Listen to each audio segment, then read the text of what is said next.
जी हां, बिहार एसआईआर की final list से मच गया बवाल। कटने वाले 69 लाख विपक्ष के और जुड़ने वाले 21 लाख नए वोटर भारतीय जनता पार्टी के। सीजीआई गवाही ले रहे फैसला। बहुत स्वागत है आप सभी का। आप देख रहे हैं द राजनीति का विशेष सेगमेंट खबर और विश्लेषण। मैं हूं जब्बार खान।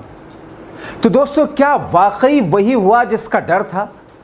क्या वाकई सुप्रीम कोर्ट ने जिस बात की चिंता जताते हुए ये कहा था कि अगर कुछ गड़बड़ी हमें लगे तो हम पूरी प्रक्रिया को रद्द कर देंगे? आखिर बिहार में 65 लाख के बजाय 69 लाख वोटरों को क्यों गायब कर दिया गया? और क्या वाकई वो सारे के सारे विपक्ष के हैं 99%? और जो 21 लाख नए वोटर जोड़े गए हैं उसमें से 99% भारतीय जनता पार्टी और एनडीए के वोटर हैं। दोस्तों, विस्तार से आपको सब कुछ बताते हैं, अंत तक बने रहें। आपसे निवेदन है, अपील है, क्योंकि दोस्तों बिहार एसआईआर की फाइनल लिस्ट आते ही जिस किस्म का बवाल मचा है, जिस किस्म से हंगामा शुरू हुआ है और जिस तरीके से यह कहा जा रहा है देश के कानून के जानकारों से लेकर के राजनीतिक बुद्धिजीवी के साथ, पहले के 65 लाख के मुकाबले चुनाव आयोग ने तो 69 लाख लोगों के नाम काट दिए, जो कि 90% से ज्यादा विपक्ष के वोटर हैं। उसमें 21 लाख नए वोटर जो जुड़े, 90% से ज्यादा बीजेपी के हैं। नई फाइनल लिस्ट आते ही विपक्ष चुनाव आयोग पर अब सवाल उठा रहा है। सत्ता पक्ष के लिए कार्य करने का आरोप और ज्यादा मजबूती के साथ लगा रहा है। यानी कि राहुल गांधी जिस बात का न सिर्फ इशारा बल्कि खुलासा कर्नाटका के उस विधानसभा सीट के बाद में कई जगहों के बारे में जो कर चुके थे, अब ये जो स्थिति सामने आई है, इस पर जो बातें निकल करके सामने आ रही हैं, उसमें और ज्यादा इस वक्त रार बढ़ती हुई दिखाई दे रही है। दरअसल एसआईआर को लेकर चुनाव आयोग ने कहा था कि इसका उद्देश्य केवल पात्र मतदाताओं के नाम मतदाता सूची में बने रहना, छूटे हुए मतदाताओं को शामिल करना है। चुनाव से कुछ महीने पहले एसआईआर किए जाने पर सवाल उठाते हुए विपक्ष के नेता राहुल गांधी ने आरजेडी नेता तेजस्वी सहित इंडिया गठबंधन के नेताओं ने जिस तौर पर चुनाव से पहले वोटर अधिकार यात्रा निकाली, चुनाव आयोग पर सत्तारूढ़ गठबंधन की मदद करने का आरोप लगाया, और जब बिहार एसआईआर की फाइनल लिस्ट आई तो फिर से चुनाव आयोग समेत मोदी सरकार पर सवाल उठने लगे, बवाल होने लगे। मामला तो सुप्रीम कोर्ट में पहले से ही है, क्योंकि सुप्रीम कोर्ट ने कहा था कि साहब अगर संदेहास्पद लगा तो फिर बिहार ही नहीं पूरे देश की प्रक्रिया को हम रोक देंगे। दोस्तों, जो लिस्ट जारी हुई, सबसे पहले उसके बारे में कुछ आपको बता दें। जो नई और फाइनल लिस्ट जारी की गई चंद घंटे पहले, जिसके अनुसार 7 करोड़ 42 लाख मतदाता बिहार में फाइनल है। पहले दोस्तों इन मतदाताओं की तादाद और ज्यादा थी, जो कि पिछली बार के मुकाबले 18 लाख मतदाता 18 से 21 लाख के आसपास बढ़े हैं। मगर हैरानी इस बात पर जताई जा रही है कि पटना जिले में अकेले 1,63,600 मतदाता बढ़ा दिए गए, जबकि मुजफ्फरपुर जिले में इस बार 88,108 वोटर बढ़ा दिए गए। और कहा यह जा रहा है कि मुजफ्फरपुर हो या पटना हो, दोनों जगहों में जिस तरीके से मतदाताओं की तादाद बढ़ाएगी वो भारतीय जनता पार्टी वाले वोटर हैं, वो विपक्षी गठबंधन के वोटर नहीं हैं। जो वोट कटे हैं वो इंडिया गठबंधन के वोटर हैं। अब दोस्तों, चुनाव आयोग द्वारा जारी बिहार की फाइनल वोटर लिस्ट के अनुसार पटना जिले में कुल 48,15,294 मतदाता हैं, जबकि 1 अगस्त 2025 को जारी ड्राफ्ट में वोटर लिस्ट में 46,51,694 मतदाता थे।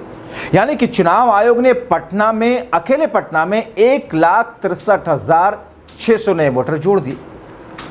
अब दोस्तों ये कहा जा रहा है कि अगर सिर्फ पटना में इस तरीके से एनडीए फिर भारतीय जनता पार्टी के वोटरों को जोड़ा गया है, विपक्ष को दरकिनार किया गया, और इस अंदाज में जितने 21 लाख वोटर जुड़े उसमें भारतीय जनता पार्टी के ही ज्यादातर वोटर हैं।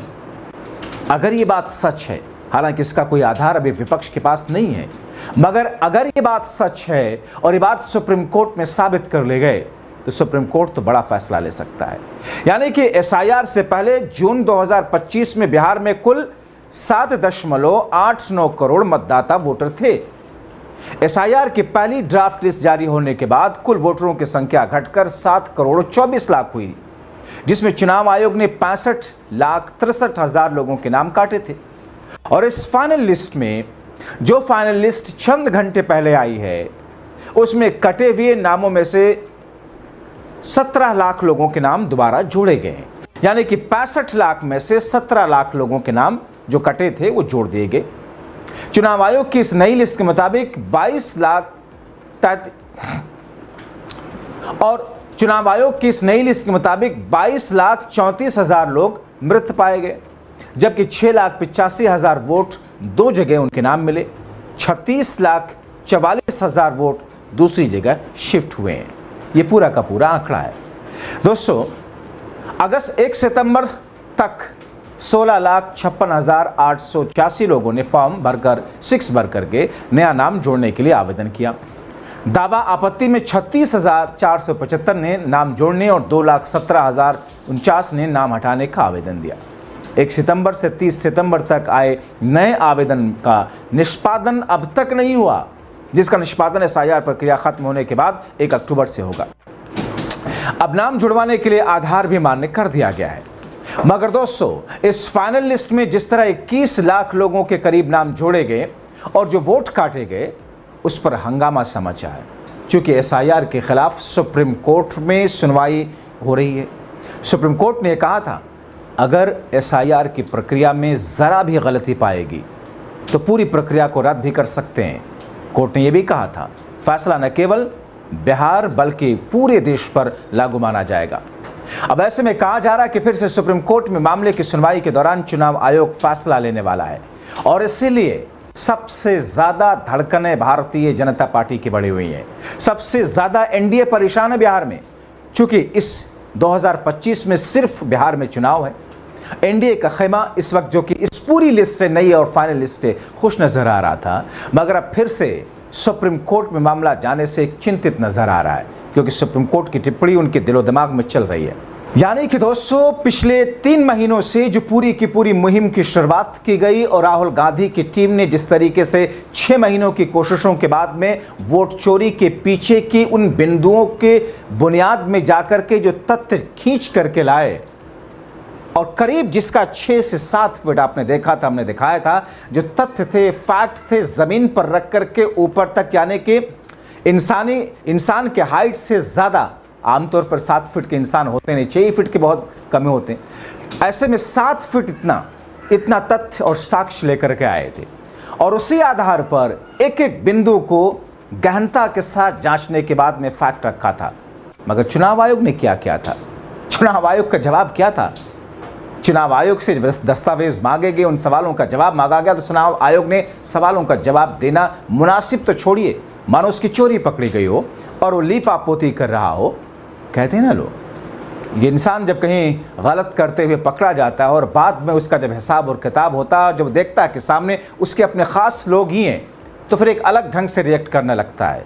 लेकिन जहाँ लगता है कि उसको फंस जाएगा, वहाँ तो उसकी बोलती बंद होती है। उसे लगा कि पालतू मीडिया सामने है, धोखे मीडिया के कैमरे हैं, अंधभक्त उनको सुन रहे हैं, सत्ता के पैरोकार लोग उनको फेवर दे रहे हैं और अंधभक्तों की वो 35% जनता उनके साथ में है। तो जब सत्ता हाथ में हो, जब एजेंसियां हाथ में हो, जब सैया हो कोतवाल, तो फिर डर काहे का चोर साहब को। तो फिर ऐसी स्थिति में चुनाव आयोग ने कहा था कि साहब हम क्यों दस्तावेज दें, क्या ये उचित होगा कि भाई उन बहनों और माताओं के हम वीडियोस आपको शेयर करें जो वोट देने के लिए आए, प्राइवेट वीडियो हैं। इन महाशय को, जो एक संवैधानिक पद पर बैठे हुए एक बड़े अधिकारी हैं, कुछ कहते हुए बड़ा खराब लगता है, मगर काश अपने दिमाग की बत्ती जलाइए।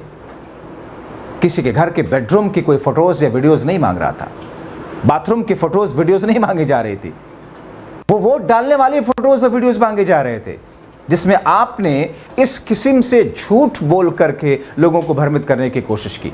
मगर अब सुप्रीम कोर्ट में जैसे ही ये मामला पहुंच रहा, दोबारा से जो हियरिंग की डेट नज़दीक आ रही है, सांसें तो ज्ञानेश जी की भी अटकी होंगी, सांसें तो पूर्व chief election commissioner Rajiv Kumar की भी अटक रही हैं। क्योंकि दोस्तों, मामला जब आगे बढ़ता है और जिस तरीके से उस मामले में पेश फंसता है, तो पुराने मामले खुलते हैं और उसके बाद में फिर उसकी जो आंच है जांच की, वो तो बहुत दूर और दूर तक, ऊपर तक जाती है। लेकिन क्या अब इस पूरे मामले में सुप्रीम कोर्ट का रुख वही होगा जो बीते दिनों की सुनवाई में सुप्रीम कोर्ट ने कहा था कि अगर एसआईआर की प्रक्रिया में हमें कुछ गलत दिखा तो हम पूरी प्रक्रिया को गलत कर देंगे, उसको रद्द कर देंगे। देखना होगा, इंतजार करना होगा कि इस पूरे मामले को लेकर, क्योंकि 21 लाख नए वोटर का जुड़ना बीजेपी के नजरिए से सुखद और 69 लाख पुराने वोटर का कटना इंडिया गठबंधन के नजरिए से दुखद माना जा रहा है। इसीलिए दोस्तों, क्या चुनाव आयोग वाकई सिर्फ सत्ता पक्ष का की एक सिर्फ कठपुतली बनकर के डंके की चोट पर, वो भी चोरी छुपे नहीं, डंके की चोट पर काम कर रहा है? समय 11 हो गया। तो दोस्तों, आप क्या सोचते हैं? अपनी राय कमेंट बॉक्स में जरूर लिखें। अभी के लिए इतना ही। अंत तक वीडियो देखने के लिए आप सभी का बहुत शुक्रिया।